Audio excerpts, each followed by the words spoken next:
કેન્દ્રીય ગૃહપ્રધાન અમિત શાહે અમદાવાદના સુભાષ ચોક પાસેના હનુમાન મંદિરમાં દર્શન કર્યા અને પ્રચારનો પ્રારંભ કરી દીધો। ભાજપે પડદા અને પોસ્ટર લગાવનારને ગૃહપ્રધાન બનાવ્યા। ભાજપે ચા વેચનારને વડાપ્રધાન બનાવ્યા।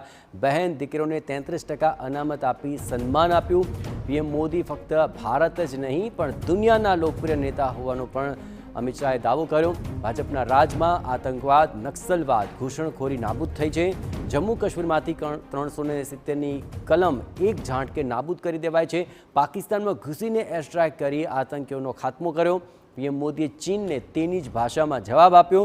2047 સુધીમાં ભારતને વિશ્વનો નંબર 1 દેશ બનાવવાની પણ તેમણે નેમ વ્યક્ત કરી છે। આ તમામ મુદ્દાઓ તેમણે જનતા સમક્ષ રાખ્યા અને 10 વર્ષમાં મોદીએ દેશને સમૃદ્ધ કરવાનું જ કામ કર્યું હોવાનો દાવો કર્યો હતો।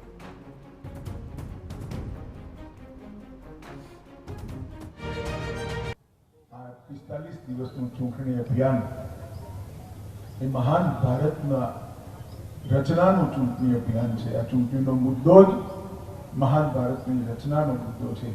એ દિશામાં आप सौ पुरुषार्थ करिए, अपने सौ पुरुषार्थ करिए અને 400 પારના લક્ષ્યને ફરી એકવાર સિદ્ધ કરી ત્રીજી વાર નરેન્દ્રભાઈને વડાપ્રધાન બનાવી દેશને આગળ।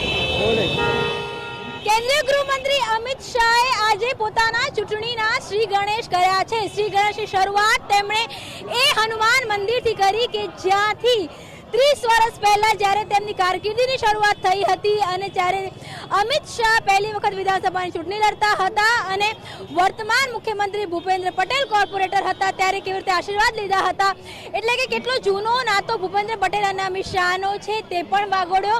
તેની સાથે જ આ વિસ્તાર સાથે, આ જનતા સાથે કેટલો તેમનો નાતો છે તેની પણ વાત કરી। તો પછી જો વાત કરવામાં આવે કેન્દ્રીય સરકારની અથવા તો વડાપ્રધાનના નેતૃત્વની અંદર 370ની કલમની વાત હોય તો પણ, ઉરી એટેકની વાત હોય તો પણ, કે પછી એર સ્ટ્રાઇકની વાત હોય તો પણ કેટલા મહત્વના નિર્ણય લેવામાં આવ્યા તેની તો વાત કરી। તેની સાથે જ કાર્યકર્તાઓને પોતાના અંદાજની અંદર ક્યાંક ને ક્યાંક એક મેસેજ આપવાનો પ્રયાસ કર્યો કે આ જ કાર્યકર્તાઓ છે કે જે તમામ મતદાતાઓને મળશે। એટલે કે કાર્યકર્તાઓએ મતદાતાઓને મળવાનું છે। ચૂંટણી પહેલા એક આખા જે મતદાતાઓ છે તેમને મુલાકાત કરી અને કમળને વોટ આપે તે પ્રકારની તૈયારી કરાવવાની છે। એટલે પોતાના જ અંદાજમાં કાર્યકર્તાઓની પણ એક મેસેજ છે તે આપવાનો પ્રયાસ કર્યો અને પોતે કઈ રીતે આ જ રીતે ઝંડા લગાવતા કાર્યકર્તામાંથી દેશના ગૃહમંત્રી બન્યા છે તે વાત પણ આજે તેમણે કરી છે।